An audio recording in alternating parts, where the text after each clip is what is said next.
నమస్తే, welcome to 4 sides TV.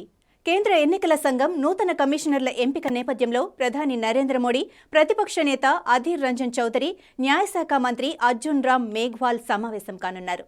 ఫిబ్రవరిలో ఎన్నికల కమిషనర్ అనూప్ చంద్ర పాండే రిటైర్ అవటం, అరుణ్ గోయల్ ఆకస్మిక రాజీనామాతో కేంద్ర ఎన్నికల సంఘంలో ఒక చీఫ్ ఎలక్షన్ కమిషనర్ మాత్రమే ఉన్నారు.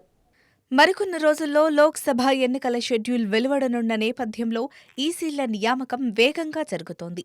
మరోవైపు కొత్త చట్టం ప్రకారం ఎన్నికల కమిషన్ల నియామకం చేపట్టవద్దని అసోసియేషన్ ఆఫ్ డెమోక్రటిక్ రీఫార్మ్స్ అనే సంస్థ దాఖలు చేసిన పిటిషన్ను సుప్రీంకోర్టు విచారించనుంది.